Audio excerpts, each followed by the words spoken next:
Bab 1976, membunuh 600 musuh. Klang! Valentino menebas dan memblokir serangan bandit itu. Wash!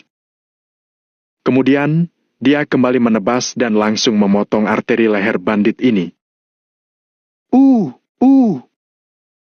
Bandit wilayah selatan ini terus mundur sambil memegangi lehernya. Kak Valentino! Saat Valentino hendak berbalik, prajurit yang tangannya telah dipotong itu berteriak. Wash! Saat Valentino berbalik, dia melihat prajurit itu menerkam dan langsung membunuh seorang bandit yang sedang bersiap untuk menyerang Valentino diam-diam. Sialan! Minggir sana! Bandit wilayah selatan yang bersenjatakan parang menusuk beberapa kali ke arah prajurit Pramas ini. Darah pun langsung menyembur keluar. Kak Valentino! Di belakangmu! Prajurit itu sudah mendapat beberapa serangan, tetapi dia masih tidak melepaskan bandit ini. Sebaliknya, dia tiba-tiba membuka mulutnya dan langsung menggigit lengan bandit wilayah selatan tersebut. Valentino pernah berkata bahwa bahkan jika kamu mati, kamu harus menggigit sepotong daging musuh. Masing-masing dari mereka mengingat semuanya dengan sangat jelas. Karena bagi mereka, kata-kata Valentino adalah keyakinan hidup mereka. Demi kata-kata ini, mereka akan melakukan semua yang mereka bisa dan tak akan ragu-ragu. Valentino menatap prajurit itu dalam-dalam, lalu dia berbalik dengan tiba-tiba dan terus bertarung. Bunuh! Bunuh! Bunuh! Mati! Mati kalian! Menyingkirlah! Lindungi Kak Valentino! Medan perang penuh dengan kekacauan. Pada saat ini, Valentino tampak seperti sudah menjadi orang gila. Matanya berubah menjadi merah darah dan tangannya seakan hanya tahu cara mengayunkan pedangnya. Pada awalnya, Valentino masih bisa menyisihkan energi untuk membantu para prajurit di sekitarnya. Namun, ada begitu banyak orang di sisi musuh. Dia tidak bisa membantu mereka sama sekali. Seringkali, sebelum dia sempat maju, prajurit Pramas sudah mati di bawah tebasan pedang bandit wilayah selatan. Setelah satu putaran pertarungan, Valentino dan yang lainnya bergegas ke belakang bandit wilayah selatan. Para bandit wilayah selatan itu bertukar posisi dengan Valentino dan yang lainnya. Kedua belah pihak saling membelakangi dan terdiam untuk sesaat. Haf! Haf! Valentino mengembuskan napas panjang dan perlahan berbalik. Di sisi lain, para bandit wilayah selatan juga berbalik. Saat ini, keduanya sama-sama menderita setelah putaran pertempuran ini. Di tengah tempat terbuka, mayat yang tak terhitung jumlahnya sudah berjatuhan. Para bandit wilayah selatan sudah kehilangan sekitar 600 orang dan jumlah mereka masih tersisa sekitar 1.500 orang. Sementara di sisi Valentino, hanya ada 200 orang yang tersisa dalam putaran pertempuran ini. Dengan hanya kehilangan 100 orang, Valentino dan yang lainnya bisa menghabisi 600 orang musuh. Pencapaian militer seperti ini bisa dibilang sangat luar biasa. Namun, jumlah orang di sisi musuh masih beberapa kali lipat lebih banyak dari mereka. Sementara Valentino, dia hanya punya 200 orang yang tersisa. Semuanya terluka dan sudah kelelahan. Saat ini, di medan perang, para bandit di seberang sudah berkumpul. Jika Valentino dan yang lainnya ingin melarikan diri, mereka bisa lari dari samping. Namun, apakah mereka bisa melarikan diri atau tidak, adalah masalah lainnya. Sekarang, masalah ini sudah sampai pada titik ini, tidak ada gunanya bagi mereka untuk melarikan diri. Sial! Dari mana orang-orang ini berasal? Kenapa mereka ganas sekali? Mereka gila dan sangat kejam. Pada saat ini, para bandit wilayah selatan sudah menyingkirkan semua penghinaan di wajah mereka. Mereka tidak menyangka Valentino dan orang-orang ini begitu berani. Sebuah tim yang berjumlah kurang dari 400 orang dapat mengguncang musuh yang berjumlah 2.000 orang. Mereka berhasil membunuh 600 orang musuh dengan hanya kehilangan 100 orang. Hal ini benar-benar tak bisa dipercaya. Bocah, aku menyarankanmu untuk menyerah. Dengan begitu, kalian mungkin tidak akan mati. Berhenti melakukan perlawanan yang tidak berarti seperti ini. Semua ini tidak ada gunanya. Kalian hanya punya 200 orang saja. Kalian pasti tidak akan bisa mengalahkan 1.500 orang dari kami. Pemimpin bandit wilayah selatan melangkah maju, lalu berteriak ke arah pasukan Valentino. Mata Valentino tertuju pada pemimpin bandit wilayah selatan. Aura sedingin es yang dipancarkan Valentino membuat sang pemimpin tidak bisa menahan rasa dingin di hatinya. Dia merasa bahwa tatapan Valentino seperti serigala yang berada di ujung jalan, yang membawa keyakinan untuk berjuang sampai akhir. Aku akan mengingat apa saja yang kalian lakukan. Cepat atau lambat, suatu hari nanti, aku akan membuat kalian mengembalikannya 100 kali lipat. Valentino menggertakkan giginya dan perlahan-lahan mengucapkan kalimat ini. Teman-teman, sekalipun kita bertarung sampai mati, walaupun aku satu-satunya yang tersisa, aku juga tidak akan memohon pada para bandit wilayah selatan. Hari ini, kita akan bertarung sampai mati dengan wilayah selatan. Bertarung sampai mati. Valentino tiba-tiba merobek jubah tempur di belakangnya, menarik secari kain panjang dan mengikat pedang baja di tangannya. Ekspresi 200 orang prajurit Pramas tampak sangat serius. Mereka juga mengikuti tindakan Valentino, merobek kain panjang dari baju mereka, lalu mengikat pedang tempur mereka dengan erat. Saat ini, Valentino mencibir dengan dingin. Pada waktu itu, di depan kediaman keluarga Yoanda, Valentino melawan 100 orang dengan mengikat pedang tempur pada telapak tangannya dan menghabisi 100 orang lawannya. Saat itu, dia sendirian dan tidak punya pilihan lain. Hari ini, setidaknya ada ratusan saudara yang menemaninya. Dia tidak akan menyesalinya. Sialan! Kamu cari mati! Bunuh mereka! Semuanya maju! Habisi mereka dalam satu putaran! Pemimpin bandit wilayah selatan berteriak marah, kemudian memimpin orang-orangnya untuk menyerang. Bunuh! Mata Valentino juga membelalak penuh amarah. Dia sekali lagi memimpin untuk bergegas menyerang. Dia seperti ujung pedang yang panjang, membidik jantung musuh dan langsung menusuk mereka. Duak! Klang! Bunuh dia! Bunuh dia dulu! Bunuh! Teman-teman, berjuanglah sampai akhir. Sekali lagi, semuanya kembali bertempur. Teriakan bahkan terdengar lebih keras dan tak henti-hentinya. Di sisi lain, Valentino menahan napas, mengumpulkan kekuatannya dan terus-menerus menebas untuk membunuh musuh tanpa membuat suara sedikit pun. Seakan-akan, bahkan dengan berbicara sedikit saja, dia akan kehilangan kekuatan ekstranya. Pertarungan jarak dekat dengan pedang ini tidak begitu mematikan dibanding dengan pertarungan senjata api. Namun, intensitas pertempuran jarak dekat ini jauh lebih menegangkan daripada senjata api yang bisa membunuh dalam satu tembakan. 200 prajurit siap mati Valentino semuanya berjuang sampai melampaui batasan mereka. Jika mereka jatuh, mereka akan berdiri lagi. Jika mereka tidak bisa berdiri, mereka akan berbaring tengkurap di tanah sambil mengayunkan pedang tempur. Ketika pedang mereka patah, mereka akan maju untuk merebut parang musuh. Jika mereka tidak bisa meraihnya, mereka akan menggunakan kedua tangan dan kaki mereka untuk menerkam musuh. Bahkan jika mereka mati, mereka harus membuat musuh mati bersama mereka. Darah tumpah di mana-mana dan pemandangan di tempat itu sangat tragis.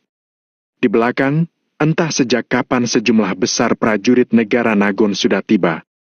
Bahkan para prajurit yang bertugas malam itu akan bergegas kemari setelah mendapat kabar. Ratusan hingga ribuan orang datang. Sampai pada akhirnya, para prajurit yang bertanggung jawab atas perbatasan semuanya bergegas kemari. Semua orang menunjukkan ekspresi serius. Mereka menggertakkan gigi sambil berdiri dengan postur penuh hormat. Semua orang menahan gelombang amarah di dada mereka. Gelombang amarah itu langsung merasuki kepala mereka dan menyebabkan banyak dari mereka kehilangan akal sehat. Namun, mereka juga tahu bahwa mereka tidak bisa bergerak.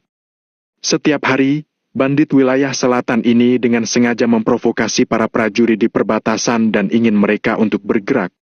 Namun, identitas mereka adalah prajurit negara Nagon yang menjaga perbatasan. Apa yang mereka lakukan, dalam perkataan dan perbuatan, juga akan mewakili para prajurit negara Nagon. Jika mereka menyerang, itu akan memberi kekuatan luar negeri alasan untuk menyerang mereka. Terlebih lagi, negara Nagon pasti akan berada di pihak yang salah. Jadi, petinggi mereka sudah memerintahkan agar mereka tidak boleh ikut campur. Mereka hanya bisa menonton Valentino dan yang lainnya bertarung. Bab 1977, ditinggalkan. Setelah penyerangan ronde pertama, kedua belah pihak berpisah untuk sementara waktu. Kali ini, Valentino dan lainnya membantai ratusan musuh lagi. Sedangkan orang yang di sisi Valentino juga berkurang setengah dan hanya tersisa ratusan orang. Dari pasukan ribuan orang, sekarang hanya tersisa ratusan orang saja. Wajah dan tubuh semua orang berlumuran darah hingga tidak bisa dibedakan apakah itu adalah darah musuh atau darah mereka sendiri. Valentino menghela napas panjang, lalu mengangkat pedangnya dan menyerang lagi. Bang! Ping! PVTT! PVFT! Setelah serangkaian baku hantam, darah terus bertumpah. Setelah satu ronde penyerangan lagi, jumlah pasukan Valentino tidak sampai 50 orang. Serang! Serang! Serang! Setiap kali melawan, jumlah pasukan lawan menurun pesat. Pada waktu bersamaan, di kota makmur, tempat Reza berada. Pak Reza, Mayor Valentino hanya membawa orang untuk memeriksa situasi di perbatasan, tapi terjadi perselisihan antara prajurit di perbatasan dan bandit di wilayah selatan. Mayor Valentino tidak sempat meminta bala bantuan dan segera pergi ke lokasi. Sekarang mereka dikepung dan berjuang habis-habisan. Situasi di wilayah selatan telah sampai di telinga Reza dan lainnya. Apa? Dikepung? Apakah ini adalah trik Valentino? Apakah ini adalah salah satu rencananya? Mata Yanuar tiba-tiba terbelalak dan langsung terpikir bahwa ini mungkin hanya trik Valentino. Pak Yanuar, Mayor Valentino memimpin ribuan orang, barusan ada kabar yang melaporkan bahwa sudah hampir 700-an orang yang telah gugur. Kedua belah pihak menyerang hingga kehabisan peluru. Sekarang mereka menggunakan senjata biasa untuk bertempur mati-matian. Seorang prajurit melaporkan masalah ini dengan menggertakkan gigi dan mata memerah. Reza dan lainnya terkejut, lalu menghela napas. Valentino tidak akan pernah menganggap nyawa orang secara sepele. Dia begitu menghargai nyawa para prajuritnya, bagaimana mungkin akan menggunakan nyawa begitu banyak orang sebagai pengorbanan? Kali ini pasti bukan suatu rencana, melainkan kegagalan. Pak Reza, ada yang salah. Valentino begitu kuat dan cerdik, bagaimana mungkin dia membiarkan dirinya masuk ke jalan buntu? Ini pasti siasatnya. Dia pasti punya rencana lain. Yanuar melebarkan matanya dan tetap berpegang teguh pada pemikirannya. Tapi dia bukan dewa. Semua hal yang Valentino lakukan sebelumnya hanyalah taruhan. Tapi kali ini dia salah bertaruh. Cepat hubungi segitiga emas dan sampaikan informasi ini. Reza menghela napas panjang, lalu segera memberikan perintah. Setiap orang pasti akan berbuat kesalahan. Kali ini, Valentino mungkin benar-benar salah prediksi. Pak Reza, Mayor Valentino mendirikan perisai sinyal di segitiga emas untuk memblokir berita, jadi kita tidak bisa menghubungi segitiga emas. Jawab Aji dengan tidak berdaya. Kalau begitu, cepat suruh mereka untuk masuk ke garis perbatasan. Aku yang menyuruh mereka. Aku akan menanggung semua risikonya. Teriak Reza dengan keras. Mayor Valentino, dia tidak mau masuk. Prajurit kita di perbatasan telah menyuruh mereka masuk, tapi mereka tidak mau. Lapor prajurit itu setelah berhenti beberapa detik. Yanuar tiba-tiba menggebrak meja sambil berteriak. Bodoh! Kenapa tidak mau masuk?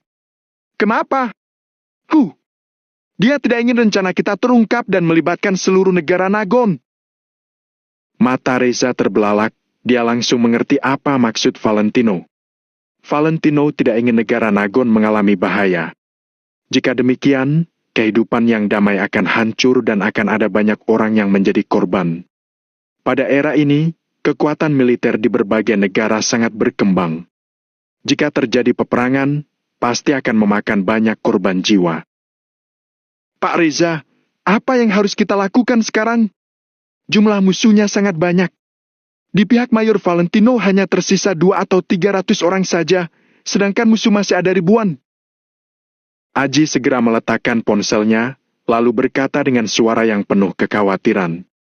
Reza terdiam sejenak, lalu tiba-tiba mendongakkan kepala dan berkata, Cepat! Cepat perintahkan! Suruh prajurit di wilayah selatan untuk berkumpul ke sana. Semuanya berangkat untuk membantu Mayor Valentino dan menjaga keselamatan mereka.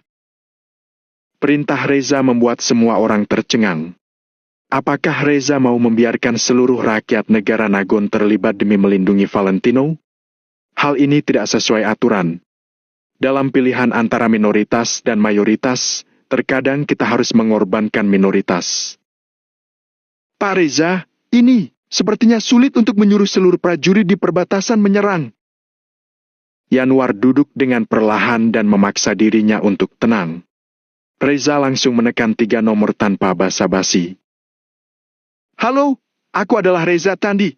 Bantu aku sambungkan ke komandan tertinggi. Ujar Reza sambil menggertakkan giginya. Kalau kamu punya masalah, langsung katakan saja padaku.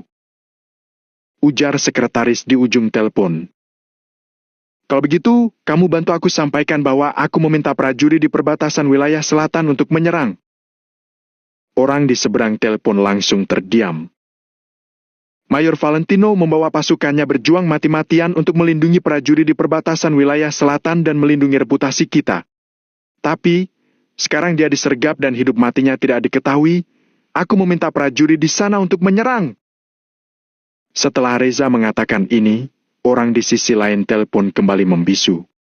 Beberapa saat kemudian, orang di seberang sana baru berkata dengan perlahan. Ada 200.000 bandit yang menetap di wilayah selatan dan negara lain juga sedang mengincar negara kita. Kalau prajurit di perbatasan wilayah selatan bertindak, itu akan menggerakkan semua orang demi satu orang. Kita juga akan berada dalam situasi yang dirugikan dan asosiasi juga tidak akan berpihak pada kita. Pada saat itu, kita tidak hanya tidak bisa melindungi Valentino, malah akan menjerumuskan seluruh wilayah selatan. Bahkan seluruh negara Nagon juga akan berada dalam situasi yang tidak tertolong lagi. Kita tidak hanya tidak bisa menyelamatkan Valentino, tapi juga akan menjatuhkan banyak korban jiwa. Reza tiba-tiba berteriak. Aku tidak peduli. Aku tidak bisa melihat orang yang berjasa mati dalam pertempuran. Saat dia pergi, dia tidak membawa satu prajurit pun bersamanya, tapi bisa mendapatkan banyak prestasi. Sekarang dia berada dalam bahaya dan akan mati. Bagaimana kita bisa mengabaikannya? Orang di seberang sana menghela napas dengan pelan, lalu berkata, Reza, aku mengerti perasaanmu, tapi terkadang kita harus mengorbankan seseorang untuk melindungi negara ini. Begitu kita menyerang, seluruh negara Nagon akan terjerumus dalam peperangan. Rakyat tidak akan bisa hidup dengan tenang dan para prajurit juga akan gugur. Apakah kamu tahu seberapa besar harganya ini? Pak Reza, patuhilah aturannya. Reza terkekeh. Lalu tiba-tiba berseru. Aturan sialan! Aku sudah bersabar selama bertahun-tahun. Apakah harus terus bertahan? Dengan tidak mudahnya, ada seorang jenderal yang berani bertarung dengan mereka. Apakah kita harus mengorbankannya juga? Aku tidak peduli dengan pemikiran para petinggi. Aku hanya mau tahu kalau aku, Reza Tandi, menyuruh Valentino pergi, aku juga harus membawanya kembali. Setelah mengatakan itu, Reza langsung menutup teleponnya. Namun, setelah menutup teleponnya, Reza memegang meja dengan tubuh yang terus bergemetar.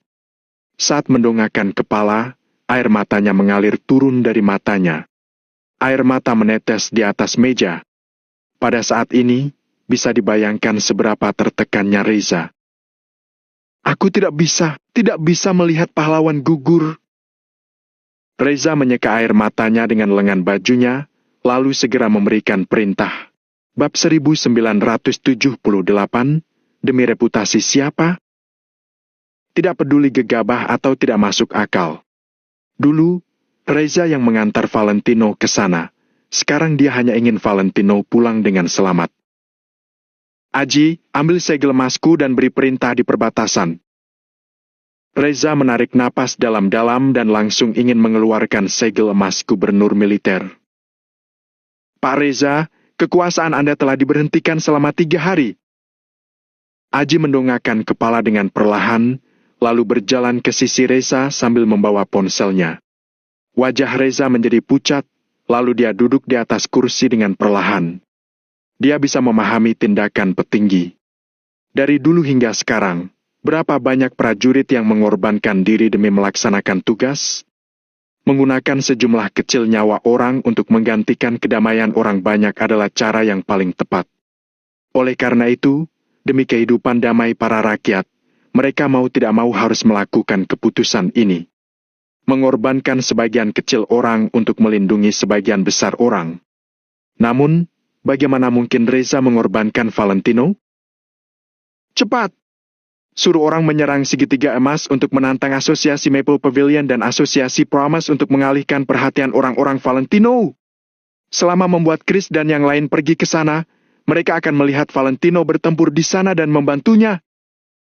Reza tiba-tiba mendongakkan kepala, lalu memberi perintah.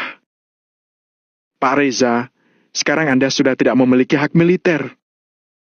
Aji menghela napas sambil mengernyitkan alisnya. Perang! Perang! Perang! Reza tiba-tiba meninju meja. Valentino hanyalah rakyat biasa, tetapi saat ini dia malah harus bertempur demi reputasi negara Nagon. Namun, negara Nagon yang luas ini tidak bisa melindungi Valentino sedikit pun. Awalnya, dia bisa menjadi penguasa di segitiga emas dan tidak perlu mengurus bahaya di negara Nagon. Meski dia tidak berada di negara Nagon, dia juga bisa hidup dengan baik. Tapi, dia hanya ingin membalas budi kepada negara Nagon. Jadi dia baru membuat keputusan seperti ini. Reza berkata sambil menggertakkan gigi dan mata yang memerah. Namun, pada saat ini, dia tidak berdaya sama sekali. Apakah Pak Reza ada di sini? Minggir! Kalau kalian mengadangku lagi, aku akan membunuh kalian sekarang juga. Pada saat ini, di luar muncul suara keributan. Semua orang tercengang dan melihat keluar secara refleks. Dor! Dor! Kemudian, suara tembakan bergema di sekitar. Semua orang terkejut. Siapa yang berani menggunakan senjata api di wilayah Reza? Tindakan ini setara dengan hukuman mati. Reza, aku, Hanaga, kuberitahu kamu, kalau aku tidak menemuimu dalam 30 detik, aku akan menggunakan tanker untuk meratakan tempatmu ini. Kamu boleh meragukan keberanianku, tapi aku akan langsung menunjukkannya padamu. Pada saat ini, terdengar suara teriakan Hanaga di luar. Reza tidak marah sama sekali, sebaliknya dia malah berjalan keluar. Di luar pintu, Hanaga mengenakan jubah perang. Saat ini, ada ribuan prajurit yang berdiri di belakangnya. Pada saat ini, Hanaga sedang menghadapi orang-orang Reza. Ribuan prajurit mengenakan seragam perang yang lengkap dan menodongkan pistol dengan orangnya Reza. Reza melambaikan tangannya. Setelah itu, orang-orangnya baru menurunkan senjata api dengan perlahan. Satu kalimat. Suruh orang di perbatasan wilayah selatan untuk mengirim pasukan. Hanaga berkata dengan nada tegas dan mata memerah. Pada saat ini, dia bukan sedang meminta, tetapi lebih mirip seperti memerintah. Seberapa tegasnya seseorang yang memerintah Reza. Aji, Yanuar dan lainnya terdiam. Bukan karena Hanaga adalah sosok dengan status perwira bintang 3, melainkan karena mereka memiliki pemikiran yang sama dengan Hanaga. Mereka juga berharap orang di perbatasan sana bisa bergerak, mengenai risikonya bisa didiskusikan nanti. Aku tidak bisa melakukannya. Reza menghela napas sambil mengepalkan tangannya. Meski tidak bisa, juga tetap harus dilakukan. Apakah kalian meragukan ancamanku? Jangan meragukannya, aku serius. Hanaga melangkah maju. Lencana perwira bintang 3-nya bersinar di bawah cahaya lampu. Hari ini, aku memang sedang mengancam kalian. Pak Hanaga, Pak Reza. Aji hendak berbicara, tetapi Hanaga langsung melangkah maju dan menodongkan pistol ke kepala Aji. Jangan omong kosong, aku tidak berbicara denganmu. Tutup mulutmu. Pak Reza, kamu mau memberi perintah atau tidak? Hanaga menodongkan pistol ke kepala Aji sambil menatap Reza dengan mata melebar.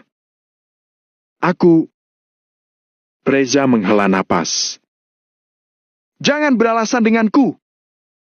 Hanaga berseru dengan mata melebar. Sebelumnya, kalian sangat emosi karena ada laporan yang mengatakan Valentino mencelakai puluhan ribu orang sendiri dan mengatakan mau menghukumnya. Sekarang dia dalam bahaya, kalian malah mengabaikannya.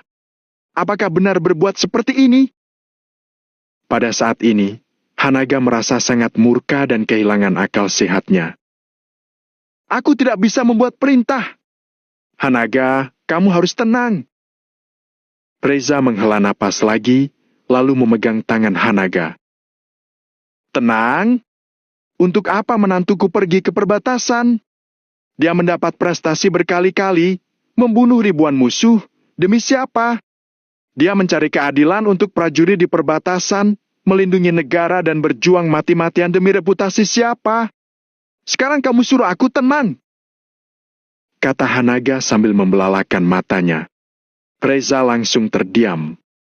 Mata Hanaga membelalak. Kalau bukan karena jaraknya yang jauh dengan wilayah selatan, dia tidak akan berbasa-basi lagi dengan Reza di sini.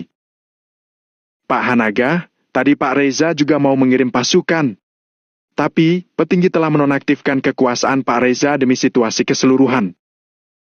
Yanuar menjelaskannya dengan hati-hati dan pelan. Mendengar itu, Hanaga langsung emosi. Baik, baik. Hanaga menurunkan pistolnya dengan perlahan sambil mengatakan baik. Kemudian, Hanaga langsung menarik lencana di pundaknya secara paksa. Srit! Hanaga langsung mencabut 2 lencana di pundaknya. Mulai hari ini, aku, Hanaga Yuanda, menyatakan undur diri dari militer secara pribadi. Mulai hari ini, aku akan keluar dari kewarganegaraan Nagon dan tidak ada hubungan dengan negeri ini lagi.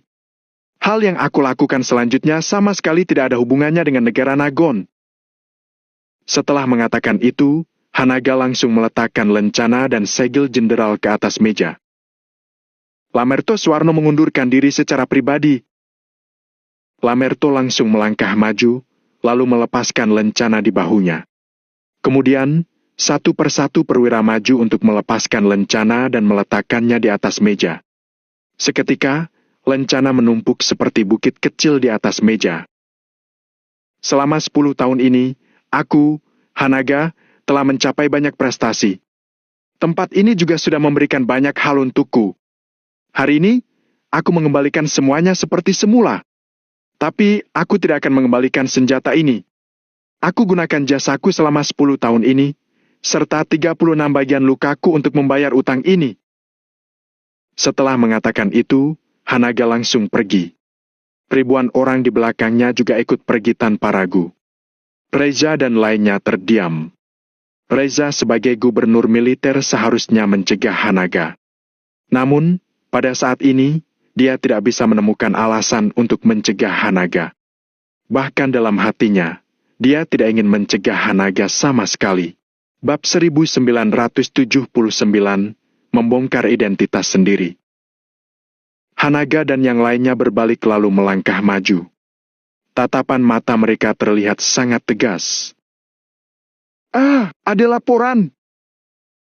Saat ini, ada seorang prajurit sedang berlari ke arah mereka. Wush! Hanaga meraih kerah prajurit dengan satu tangan, kemudian berteriak. Katakan! Prajurit itu menggertakkan giginya sambil melapor. Di perbatasan wilayah selatan, para bandit sekali lagi mengirim 1.000 orang. Mayor Valentino dan yang lainnya kalah, kemudian mereka melarikan diri. Hidup dan mati mereka tidak diketahui. Bau! Kaki Hanaga menjadi lemas sehingga dia terjatuh duduk di lantai. Semua orang membelalakan mata dan terkejut. Saat ini, pertempuran telah berakhir. Meskipun Hanaga dan yang lainnya bergegas ke medan perang, itu sudah tidak berarti. Perbatasan wilayah selatan. Setelah serangan berikutnya, Valentino berteriak dengan suara serak. Bunuh! Di belakangnya, para prajurit negara Nagon sudah gemetaran dan berlinang air mata. Banyak orang ingin bertarung bersama Valentino dan yang lainnya. Namun, sudah ada perintah kematian dari petinggi. Ketika Valentino dan yang lainnya meninggal, mereka bisa meninggalkan negara itu dan membawa mayat Valentino dan yang lainnya kembali ke negara Nagon. Namun, selama mereka masih bernapas dan pertempuran belum berhenti, mereka tidak boleh pergi kemana-mana dengan mudah. Mereka hanya bisa mematuhi perintah. Kak Valentino, aku tidak bisa bergerak lagi. Seorang ajudan membungkuk dan dadanya naik turun dengan cepat.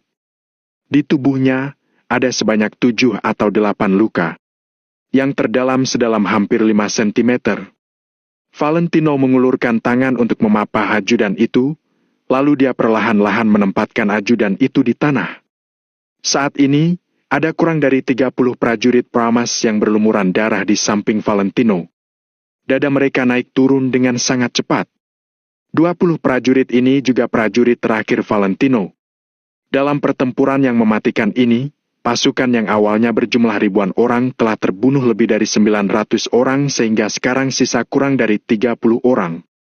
Tragis sekali. Namun, tidak ada yang merasa menyesal. Tatapan mata setiap prajurit yang berdiri di samping Valentino terlihat sangat tegas. Dari awal, mereka semua sangat tak tergoyahkan. Brengsek! Apa kalian masih belum mau menyerah? Benar-benar idiot. Kalian harus mati dulu, baru bisa menyerah, ya? Para bandit wilayah selatan yang berada di seberang memaki Valentino yang lainnya. Valentino dan yang lainnya tidak berkata apa-apa. Dalam keadaan seperti ini, mereka tahu kalau menyerah sama dengan kematian. Untuk apa Valentino dan yang lainnya menjadi bodoh? Aku mengingat setiap utang darah dan nyawa yang kalian renggut. Kalau aku tidak mati, aku akan membuatmu membayar kembali 100 kali lipat. Kalau aku mati dalam pertempuran, 100.000 prajurit di belakangku akan membuat kalian membayar 1000 kali lipat.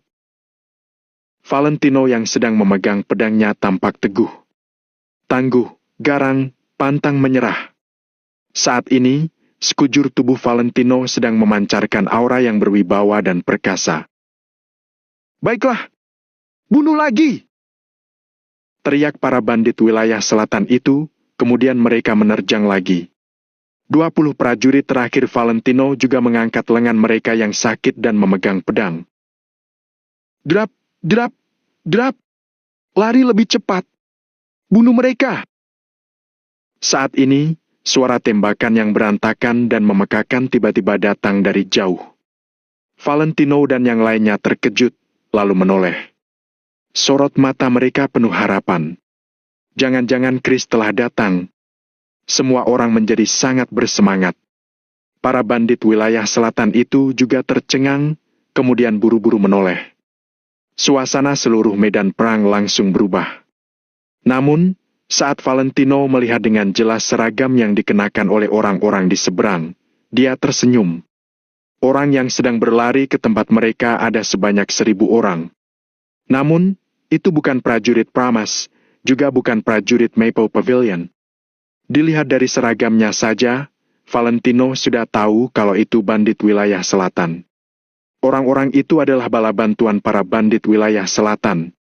Valentino dapat melihat orang yang berada di seberang adalah orang dari Camp Dekin, Tristan Tuma.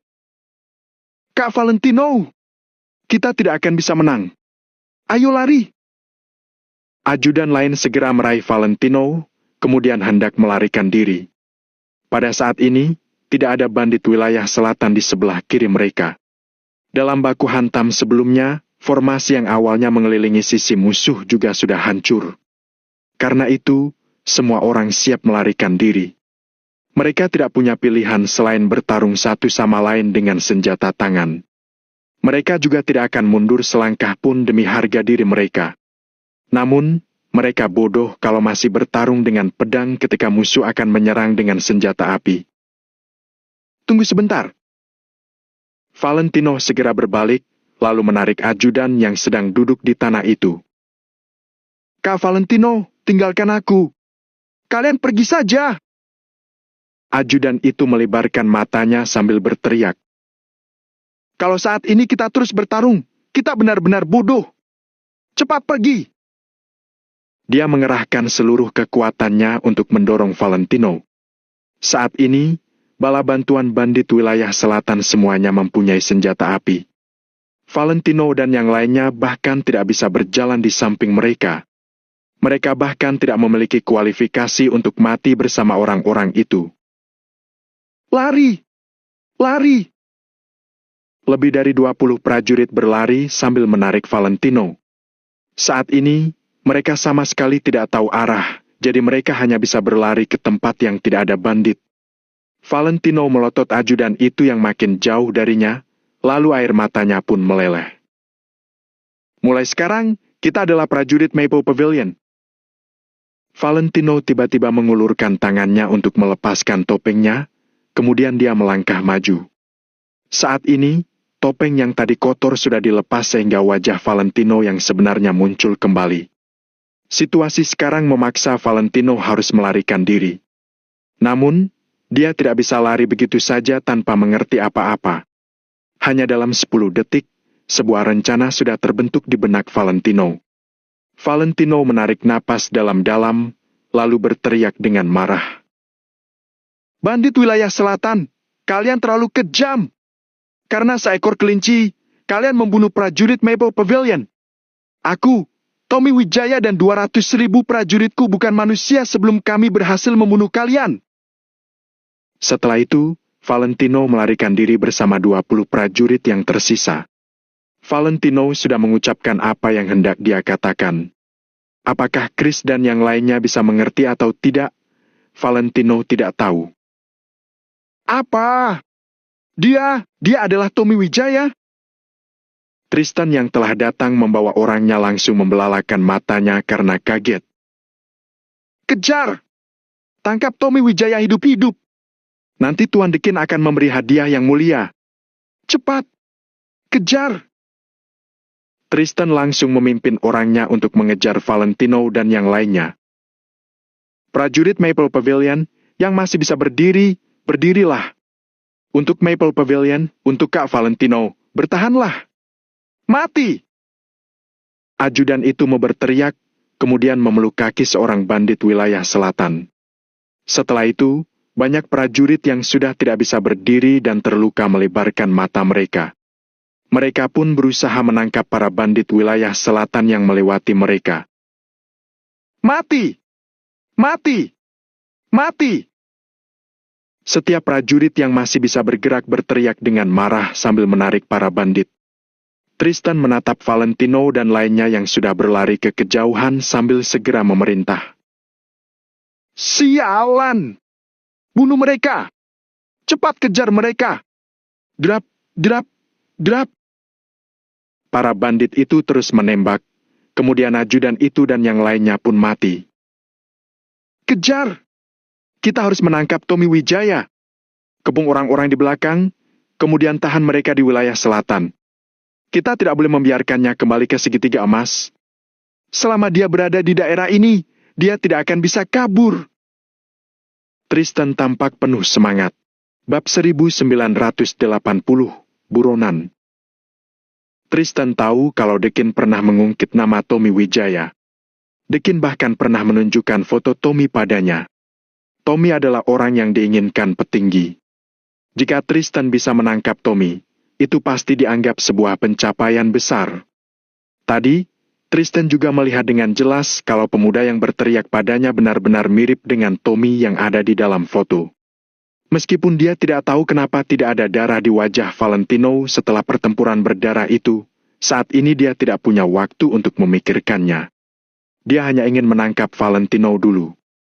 ribuan bandit wilayah selatan itu pun melakukan pengepungan.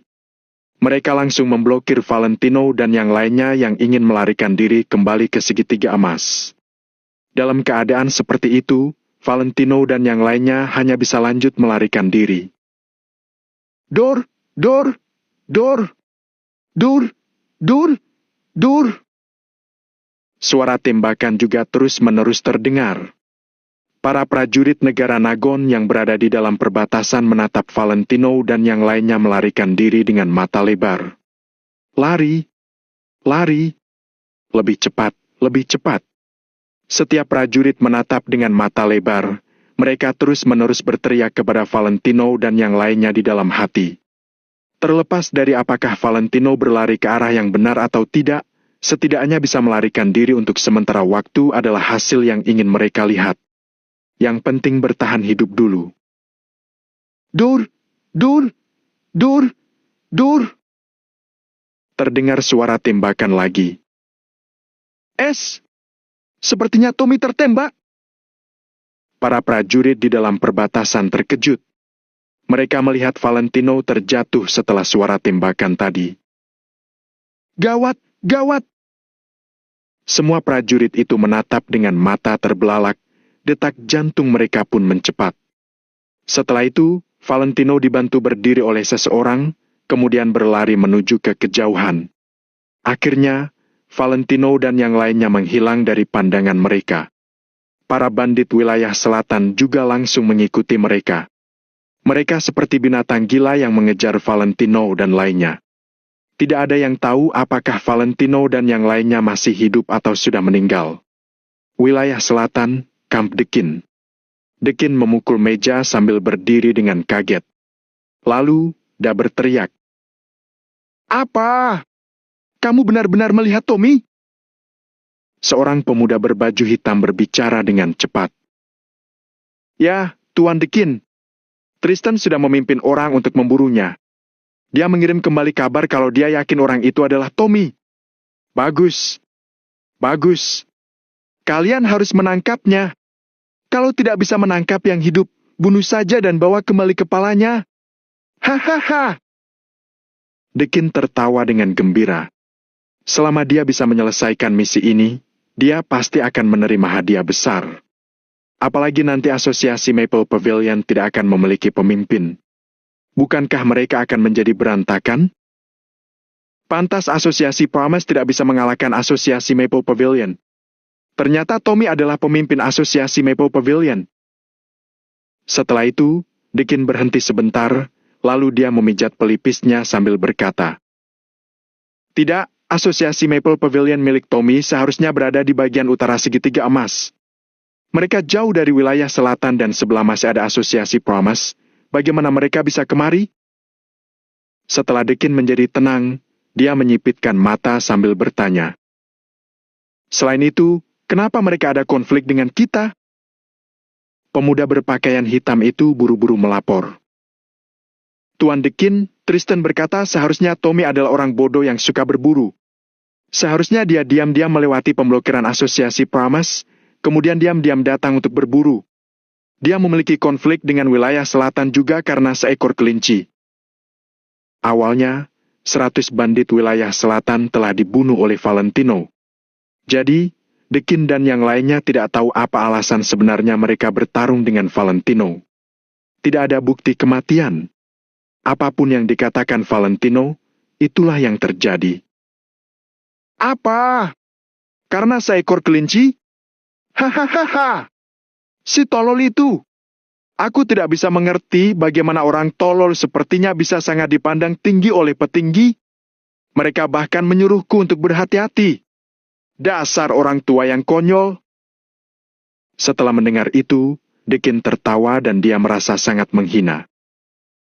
Sekarang, aku malah merasa apakah asosiasi Promise yang telah sengaja melepaskan Tommy dan yang lainnya, kemudian mengadu domba mereka?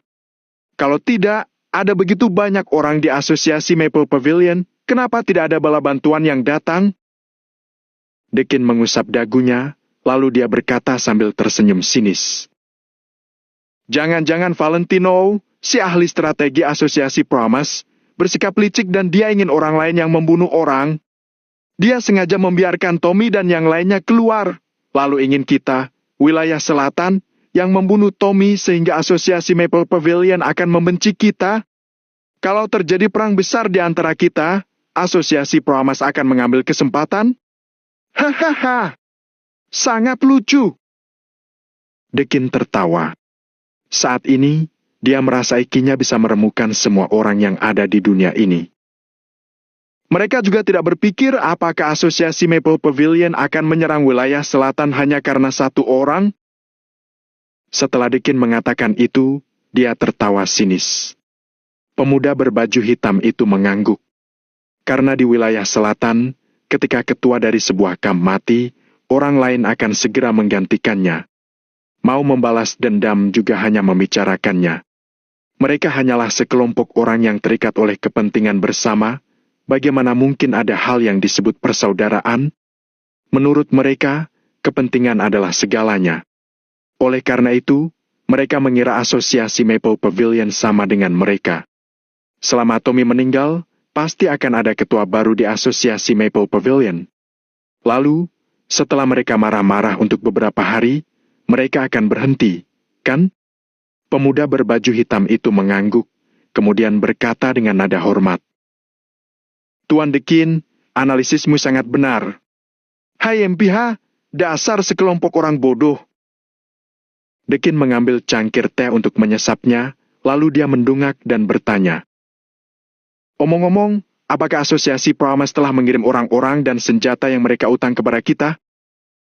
Pemuda berbaju hitam itu menggelengkan kepalanya, kemudian menjawab. Belum, Tuan Dekin. Bagaimana kalau Tuan menelpon Valentino lagi? Dekin ragu sejenak. Awalnya, dia tidak ingin menelpon Valentino. Jika dia sering menelpon asosiasi Promise, bukankah statusnya akan menurun? Namun, jika Dekin tidak menelponnya, dia juga merasa kesal. Jadi, setelah ragu selama beberapa detik, akhirnya Dekin menelpon asosiasi Promise. Hai MPH! Sinyal mereka benar-benar sangat buruk. Panggilan seringkali gagal. Setelah lebih dari 10 detik, Dekin mendengus, kemudian meletakkan ponselnya. Dekin mendengus, lalu dia segera memerintah. Lupakan asosiasi Promise dulu. Menangkap Tommy Wijaya adalah hal yang paling penting. Saat aku menyerang, kalau asosiasi Promise masih belum mengembalikan senjata kita, kita akan membunuh mereka dulu. Baik? Jawab pemuda berbaju hitam itu sambil mengangguk. Dekin mengetuk-ngetuk jarinya di atas meja, lalu dia mendongak dan memerintah. Oh, ya. Katakan pada Tristan kalau hal ini harus disembunyikan. Jangan biarkan pasukan wilayah selatan lain ikut campur. Ketika pemuda berbaju hitam itu mendengar ucapan Dekin, dia tercengang dan merasa sedikit bimbang. Valentino dan yang lainnya belum tertangkap. Namun, yang pasti adalah saat ini mereka berada di daerah wilayah selatan. Jika ada pasukan lain yang membantu menahan mereka, Valentino dan yang lainnya pasti tidak akan bisa melarikan diri. Kenapa Dekin tidak mau orang lain membantu? Sebab 1981, hidup dan mati belum diketahui. Dekin melirik pemuda itu sambil bertanya dengan tenang. Kenapa? Apa itu sulit? Tidak. Tidak. Tuan Dekin, saya akan melakukannya sekarang juga. Pemuda berbaju hitam itu menggelengkan kepalanya, lalu segera berjalan keluar. Hai MPH! Dekin mendengus, kemudian mengambil cangkir teh dan menyesapnya. Bisa menangkap Tommy hidup-hidup jelas merupakan pencapaian yang luar biasa. Asalkan dia secara pribadi menyerahkan Valentino kepada beberapa kekuatan di luar negeri itu. Dekin pasti akan mendapat pujian dan imbalan yang sangat besar. Dia tidak ingin orang lain merebut jasanya. Oleh karena itu, dia tidak akan membiarkan orang lain ikut campur dan membantunya menangkap Valentino. Hingga saat ini. Setelah pertempuran itu, Valentino benar-benar menghilang dari pandangan semua orang. Sedangkan bagaimana nasib Valentino, saat ini tidak ada yang tahu. Namun, dia melarikan diri bukan ke arah segitiga emas, melainkan daerah milik wilayah selatan. Di tempat kacau ini di mana para bandit merajalela dan tentara bayaran yang ada di mana-mana. Valentino dan yang lainnya bagaikan domba yang memasuki mulut harimau. Tampaknya akan sangat sulit untuk bertahan hidup. Waktu pun terus berlalu. Orang-orang di kota makmur adalah yang pertama menerima berita itu. Reza, Hanaga, Yanuar, Aji dan Lamerto semuanya menunggu dengan cemas di dalam suatu ruangan. Pak Reza, Jenderal Hanaga, berita terbaru. Mayor Valentino dan yang lainnya melarikan diri, tapi jalan keluar mereka diblokir, jadi mereka hanya bisa melarikan diri ke wilayah selatan. Saat mereka melarikan diri, Mayor Valentino tertembak. Saat ini, hidup matinya masih belum diketahui. Seorang prajurit melaporkan masalah ini dengan sangat pelan. Saat mendengarnya, semua orang seketika terdiam. Pada saat ini, Hanaga juga sudah menjadi sangat tenang. Kalau Hanaga ingin menggunakan caranya sendiri, dia mungkin sudah akan dikirim ke pengadilan militer sebelum meninggalkan perbatasan negara Nagun. Pada saat itu, dia tidak hanya akan dihukum, Lamerto dan yang lainnya juga akan terlibat. Garis perbatasan, tidak peduli siapapun itu, tidak dapat dilintasi dengan mudah. Meski aturan itu mati, manusialah yang hidup. Namun, ada beberapa aturan yang benar-benar sakral dan tidak bisa diganggu-gugat. Reza mengembuskan napas, lalu menyalakan rokok untuk dirinya. Yang lainnya pun mengepalkan telapak tangan mereka dengan perlahan. Berita itu mengatakan bahwa hidup matinya Valentino masih belum bisa dipastikan. Sebenarnya, mereka semua tahu kesempatan Valentino bisa bertahan hidup setelah tertembak dan melarikan diri di daerah Bandi di wilayah selatan adalah hampir mustahil. Selidiki dengan segala cara. Aku tidak percaya. Dia bisa mati semudah itu. Reza menyeka sudut matanya, kemudian langsung memerintahkan bawahannya. Aji menjawab, "Baik. Aku pasti akan melakukan apa yang kujanjikan padanya. Kalau dia tidak kembali, aku akan memberinya gelar sebagai seorang patriot, kemudian memberinya jabatan dalam kemiliteran." Reza perlahan berdiri tegak, mata yang agak keruh, pada saat ini memancarkan cahaya. "Baik," jawab Aji lagi sambil menghela napas di dalam hatinya. Dia sudah lama mengenal Reza. Hanya dia yang bisa paham berapa banyak usaha yang telah dituangkan Reza kepada Valentino. Reza memiliki harapan yang besar terhadap Valentino. Pada saat yang sama, dia juga menganggap Valentino lebih penting daripada dirinya sendiri. "Aku harap tidak peduli apa hasilnya untuk Valentino. Kalian bisa menekan berita ini untuk sementara, agar putriku tidak terlalu sedih saat mengetahuinya." Hanaga memegang kedua tangannya, kemudian bangkit dengan perlahan seperti mayat berjalan. Semua orang pun terdiam. Seorang menantu yang bagaikan putranya. Bagi Hanaga, Valentino adalah putra kandungnya. Selain itu, sepanjang hidupnya, Hanaga tidak memiliki putra. Dia menganggap Valentino dan Angel sangat penting dari apapun. Akan tetapi sekarang, hidup matinya Valentino masih belum bisa dipastikan. Ini hanya dikatakan agar enak didengar. Kalau mau bicara yang serius, peluang Valentino untuk hidup itu hampir tidak ada. Jadi, bisa dibayangkan bagaimana suasana hati Hanaga, bukan? Jenderal Hanaga turut berduka. Yanuar sedikit menunduk sambil menghela napas. Plak! Mendengar ini, Hanaga tiba-tiba berbalik dan menampar Yanuar. Sebuah tamparan itu membuat Yanuar mundur 3 hingga 4 langkah baru bisa berhenti. "Dia belum dipastikan tewas dalam pertempuran. Untuk apa aku berduka? Aku akan menampar siapapun yang mengatakan belasungkawa padaku." Hanaga mendengus, kemudian berbalik pergi bersama Lamertu. Saat melihat Hanaga perlahan-lahan pergi, semua orang di ruangan itu pun terdiam. "Sekarang, apa kamu bisa menghubungi orang-orang di segitiga emas?" tanya Reza sambil menatap seorang prajurit. "Untuk sementara ini, masih belum, Pak Reza. Sinyal di segitiga emas masih diblokir." Mungkin di tempat itu jaringan area lokalnya pun tidak bisa digunakan. Prajurit itu menggelengkan kepalanya dengan pelan, saat ini hatinya sangat cemas. Coba segala cara untuk menghubungi segitiga emas. Kalau masih tidak bisa, kirim seseorang dari perbatasan ke segitiga emas untuk menghubungi mereka. Kalau kita terlambat sedikit saja, segitiga emas, termasuk wilayah selatan, akan jatuh dalam kekacauan. Nada bicara Reza dipenuhi dengan kekhawatiran. Valentino menekan satu pihak. Saat ini, apakah dia masih hidup atau mati, masih belum bisa dipastikan. Seberapa marah Chris dan yang lainnya? Kekacauan macam apa yang akan terjadi lagi? Reza tidak berani membayangkannya. Kekacauan di dalam perbatasan pada beberapa waktu yang lalu, setidaknya itu masih terikat aturan. Segitiga emas dan daerah wilayah selatan adalah tempat yang sangat kacau.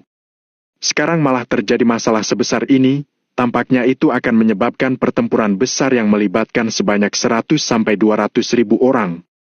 Darah segar mengalir bagaikan sungai dan jutaan mayat yang harus dikubur. Itu semua adalah masalah kecil. Yang paling ditakutkan adalah campur tangan dari kekuatan luar negeri. Yanuar mengusap wajahnya sambil bertanya dengan cemberut. Pak Reza, apa Anda khawatir kalau asosiasi Maple Pavilion akan berada dalam kekacauan? Reza balik bertanya. Apa itu masih perlu dikatakan? Apa kamu tidak melihat kekacauan di dalam perbatasan sebelumnya? Semua prajurit yang dibawa Valentino sangat setia. Kalau sesuatu terjadi pada Valentino, Chris dan yang lainnya, tidak peduli hal gila apapun yang mereka lakukan, itu juga tidak mengherankan. Semua orang mengangguk. Kekhawatiran Reza bukan tidak masuk akal. Awalnya, dia masih menunggu rencana Valentino berjalan, baru kemudian perlahan-lahan berkomplot melawan bandit dari wilayah selatan. Akan tetapi, setelah hal ini terjadi, itu pasti akan menyebabkan kekacauan yang besar. Sekarang Valentino tidak ada, siapa yang bisa membuat perencanaan secermat Valentino? Chris tidak bisa. Bahkan Mario pun tidak sanggup. Termasuk Reza dan yang lainnya, mereka juga tidak bisa. Dalam menghadapi bandit yang menyeramkan dan licik dari wilayah selatan, sembarangan menyerang hanya akan menyebabkan kerugian besar bagi mereka sendiri. Pak Reza, asalkan kita bisa menghubungi asosiasi Maple Pavilion, seharusnya tidak masalah kalau Anda memerintah jarak jauh dari sini. Kata Yanuar setelah merenung sejenak. Namun, Reza hanya melambaikan tangannya lagi. Kalian harus percaya kalau Chris dan Mario hanya akan mematuhi Valentino. Termasuk setiap prajurit Maple Pavilion, mereka adalah bawahan Valentino. Mereka tidak akan mendengarkan perintah kita. Bagi mereka, kata-kata Valentino adalah perintah suci yang harus dilaksanakan, tak peduli apapun itu. Tapi bagi mereka, kita bukan apa-apa. Yang bisa kita lakukan adalah menemukan keberadaan Valentino sesegera mungkin, kemudian meminta Valentino untuk menghubungi segitiga emas meski dia tidak menampakkan diri. Setelah Reza selesai berbicara, Aji dan yang lainnya mengangguk. Alasannya sangat sederhana, meski Valentino mematuhi perintah Reza, anak buah Valentino belum tentu akan mematuhi Reza. Mereka hanya mendengarkan Valentino seorang.